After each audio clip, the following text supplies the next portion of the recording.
uyu munsi twaje gusura ahantu heza cyane, ahantu hari mu Gashora mu Bugesera, ahantu twaje Palisse, kubereka yuko umujyi ubwiza bw'u Rwanda butari Kigali gusa, ahubwo rumaze kugera ahantu hose. Namwe muza kwirebera aha hantu, nukuri wowe urahabona gute? Wow, c'est magnifique, mbega ahantu heza, ibiyaga, dore ukuntu hasa. Wow, ni heza cyane. Kandi umuntu akaba atuye mu Rwanda, akaba atarahagera na rimwe, akaba ataraza kuza kuhasura. Turabararitse rero, ni muze musure kino gihugu, turasa neza pe. Wow, ni heza cyane, mbega ahantu heza, mbega u Rwanda. Wow, niko wowe kuva waza muri iyi minsi urahabona itera. Turashima rwose, ni heza cyane. Babwire baze nababwira iki, muze mwirebere ibyiza Imana yaduhaye, ukuntu u Rwanda ari rwiza rwose.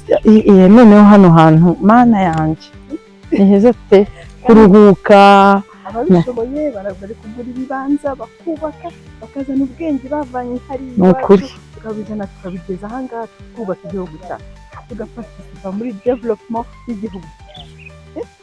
Rwose ntimuzacikwe, muze murebe iby'Imana yaduhaye, ahubwo ntitwigeze tubimenya.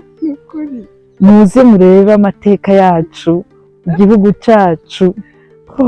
Mbega igihugu cy'amateka. Turashima abayobozi baduhaye igihugu gishobotse, igihugu kibasha gukoreramo, kirimo amahoro, kirimo umutekano.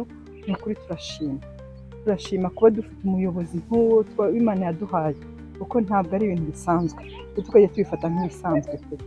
Ni ukuri kubona tuza amasaziro yacu azaza natwe tukazasazira iwacu, tukaba amateka yacu tukayamenya, n'abana bacu bakazayamenya. Turashima rwose, igihugu cyiza, urahagera ukumva ufite amahoro, ufite umutekano rwose. Ntacyo tutashimira Imana kubona u Rwanda rw'agasaro, u Rwanda rwiza. Comment ne pas louer Dieu, comment ne pas rendre grâce à Dieu de rentrer dans notre pays, de rentrer avec vraiment la paix,